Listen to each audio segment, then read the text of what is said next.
Here's what most of you are thinking. Wait a second, I'm going to get killed in taxes later when I've got required distributions and Social Security and maybe a pension and maybe rental income. Wait a second, I also need a plan for healthcare and maybe I should try to keep my income low to qualify for subsidies and maybe that's going to actually be better.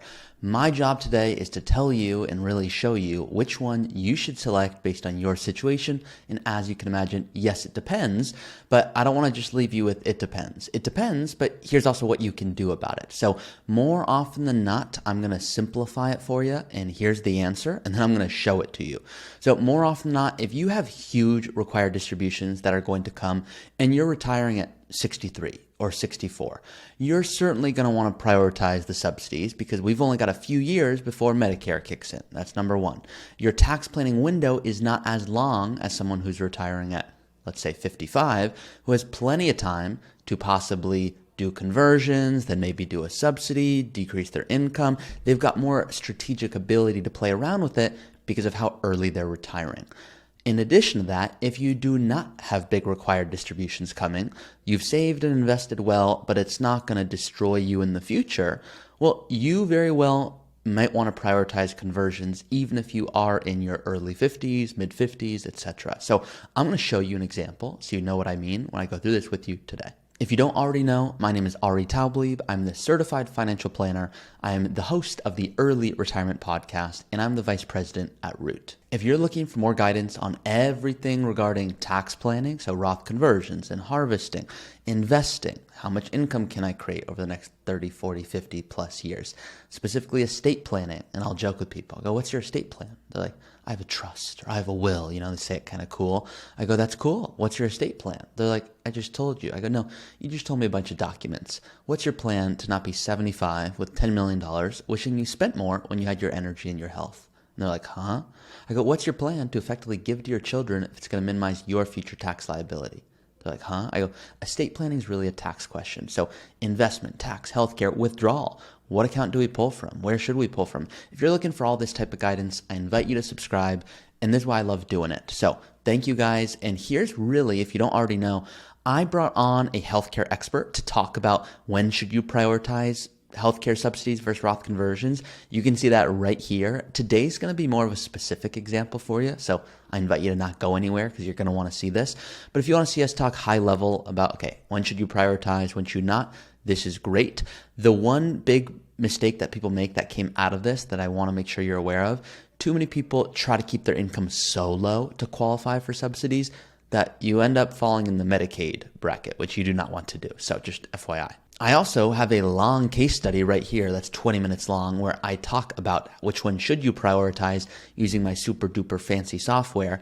And I think people liked it, but they didn't like it as much as I would have liked, meaning I don't think it resonated like it should have, which is why I'm making this video where I'm going to actually go over a more specific example, not using my fancy dancy software, but actually just using Excel. Now, most of you know what a Roth conversion is, but I'm going to explain it real quick before we hop into which one you should prioritize. So Roth conversion, you are intentionally moving money from your IRA to your Roth on purpose, saying, I'm happy to pay taxes today to avoid a lot in the future. Now, a lot of you won't have a big tax bill in the future, but for most of you, when you're 75, the government's going to force you to take out more than you need. You're like, what's the problem? I could always spend more money. I go, well, the problem is you are taxed at your highest bracket, and once it starts, it doesn't stop. And so most of you, yeah, you might want 100, 150,000, even $200,000 a year to really enjoy your retirement. But in the future, you might not be traveling as much. For example, you might have, I don't know, Social Security, rental income, other things going on. So you have a lot of income coming in. So here's what might happen to you. You might be like this person. Check this out. So here's a real client, and I've shared this example before. They're retired, and they have $224,000 of income. Like, hey, I thought you just said they're retired. I go, oh, they are. They just have inherited an account from their mom. They have their own Social Security benefit. They have a small pension. They have rental income, and this does not include their own distribution that's going to come. Now you're like, okay, what's the deal here? I don't see the problem. Well, the problem is they don't need $224,000 of income for them to live the life they want to live. They want about $8,000 a month. So they're like, okay, so I just have more to spend. This is good, right? I go, this is not good. This is you unnecessarily paying taxes today. And they go, oh, so you want me to decrease my taxable income? I go, no. They go, wait, I'm confused. You just told me it's too high, and now I'm saying You want me to decrease it and you're saying no to that? What do you mean? I go, I want you to increase this now. They're like, oh my God, you're like the most confusing advisor of all time. I go, yeah, so here's the deal.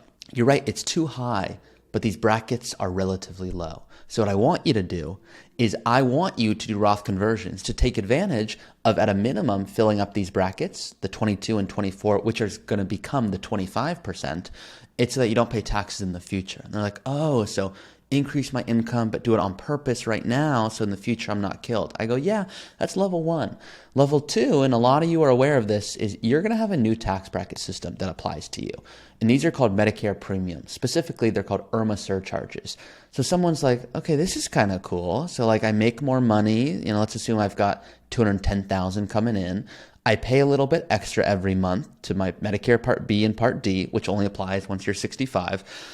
That's kind of cool. I pay more and I get more. I go, yeah, you just don't get more. You just pay more. And so over time, I have a client right now that's paying $5,000 a year unnecessarily. You don't get any benefits for it. They're gonna have to pay that from now until they retire because they didn't do good Roth conversions. So this is a sample of the tax burden that's going to come to you, which is the first thing I like to show clients when I say, are we going to potentially do a conversion? All right, I know what you guys are looking for. You want to know, should I do the conversion? Should I prioritize subsidies?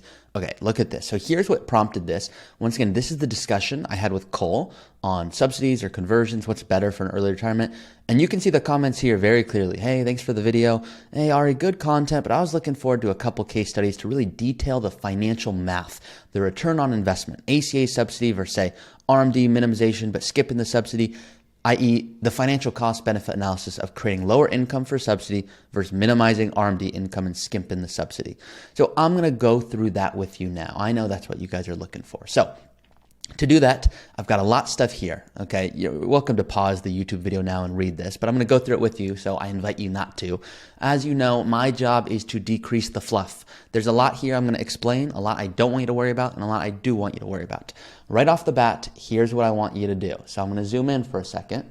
And I want you to understand how I would approach this with a client even after I do my fancy dancy software stuff that you've seen me do before.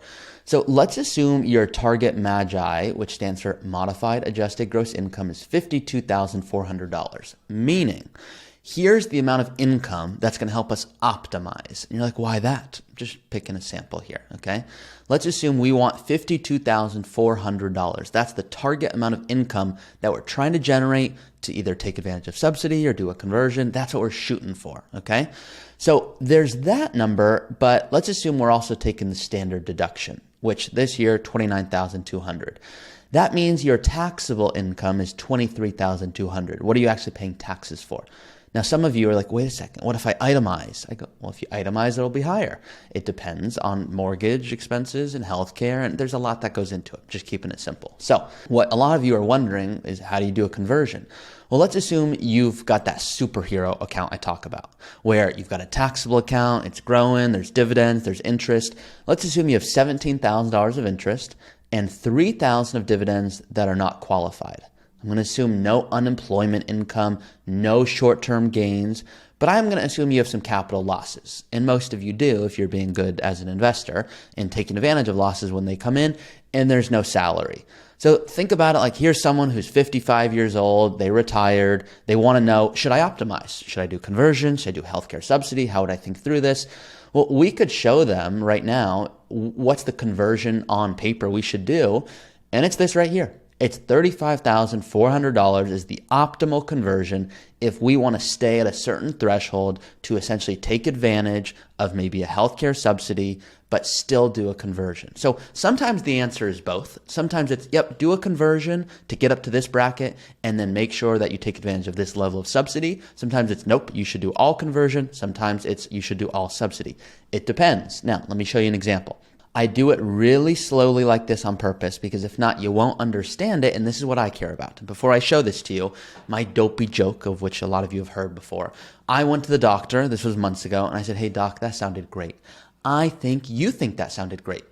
Don't know what you just said, so try again. Now, I didn't say it with that amount of attitude, But my point here is I want you to understand why I'm doing what we're doing so that you don't pay more than you need to, okay?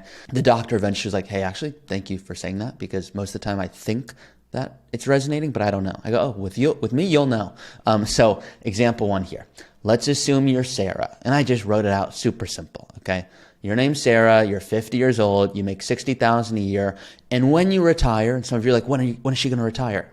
Let's just pick 55. Just humor me, okay? She's going to retire in 5 years, and she's going to be in a low tax bracket. Now, for example's sake, she has $100,000 in an IRA. Some of you are like, hey, I have way more than that. This doesn't apply to me. I know, just example's sake.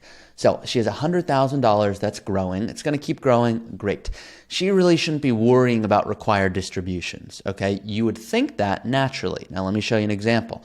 Now, she qualifies right now for a healthcare subsidy, meaning let's assume she's 55 and her income's really low. She could qualify for a subsidy and pay $100 a month in healthcare. So some of you are like, whoa, whoa, whoa. I thought healthcare, when I retired early, was going to be $12 gazillion a year. Yeah, I have clients that are spending $2,000 a month on healthcare, and I have clients spending $50 a month on healthcare. So some of you are like, oh my gosh, one, I didn't even know I could potentially keep it that low. Some of you are like, well, this is interesting. Let's go on here. So let's look at doing a Roth conversion. And some of you are like, wait a second, Roth conversion? You said early on she doesn't have a big required distribution issue. Should we really do that? Let's see. So let's just assume that Sarah converts $20,000 of her IRA to a Roth IRA. In this year, meaning if she did it right now at 50 years old, she's going to pay income tax on that conversion. Now, you pay income tax whenever you do it, but if you're doing that, let's just assume it's $5,000, meaning she's happily paying $5,000, going, yep, sign me up, I'm happy to do it, so that the remaining amount is going to grow tax-free forever. So that's kind of Roth conversion impact. Now, healthcare subsidy impact is if we do that conversion, once again, let's assume she's retired, her income's going to increase by $20,000. When you do a conversion, the money's moving IRA to Roth, that shoots up your income. Well, that's going to reduce her healthcare subsidy, but it's not going to eliminate it. So maybe it's going to actually go down to $75 a month. I've even seen it where people do a conversion and then all of a sudden their healthcare subsidy goes up. And you're like, wait a second. Why on earth would my healthcare subsidy go up? I go, well, if you do too much of a conversion and your income's too high, you're actually now in a crazy kind of scheme of events, is you're foregoing so many healthcare benefits, not just on the subsidy factor, but the type of plan and the cost, that it actually would be better to not convert that amount. And you're essentially over converting. Now, I'll give you my funniest story on this. Someone came to me once and they said, all right, I want to convert it all. I go, all of it right now? They go, yeah, I want to convert all of it, IRA to Roth. I said, don't do that. They go, no, I want to do it because I want it to grow tax-free and all this. I go, I want to do that as well. But if you convert all of it, it would be better to do nothing. They go, what do you mean? I go, you will financially be better off converting a very small amount over a period of years versus trying to do it all at once. It's like the equivalent of trying to move everything in the gym. It's like going to the gym and going like, I'm going to lift 500 pounds. It's like, don't lift 500 pounds. Lift 30 pounds every day, and then there's going to be a time where I'm going to need you to lift 70 because RMDs are looming. Think about it like that. So this whole Roth conversion subsidy, here's an example, and to kind of summarize it for you. The short-term cost, like why would someone even look at this conversion? You are having to pay $5,000. Not a lot of people want to do that. And it's a slightly reduced subsidy. But now, if you think about it, this $15,000, that's going to grow tax-free for you for years. And so think about it, from 55 to 95, let's just say, that's 40 years of tax-free growth. So let's assume that IRA is growing and growing and growing, and it's $200,000, and then it's $400,000, then it's $800,000, and then it's 1.6. All of that's tax-free growth. And so someone might look at this and go, I'm going to prioritize the subsidy because I don't have a big RMD issue. And sometimes they're right, and I'll recommend it. I'm just giving you an example of why I might consider a conversion even when your RMDs don't seem to be a significant issue. That's number one. Number two, this is the healthcare priority example. So let's assume your name's John, you're 62, you make $45,000 a year, and you want to retire soon. Now, John's got $250,000 in an IRA, and he's like, listen, I want to keep my monthly healthcare premiums low because I don't have this big RMD issue that's looming. And if I keep my income in this kind of threshold, I'm going to be able to bring my subsidy down. So I'm only paying $200 a month, which is pretty cool. Now, some people might go, well, should you do the conversion? Well, if you convert a lot of your IRA, it's either going to completely disqualify you from the subsidy or it's going to reduce it. So let's assume that, just sample sake, I say, let's do a $50,000 conversion. Some of you are like, oh, that's good, because then like he's not going to pay taxes later.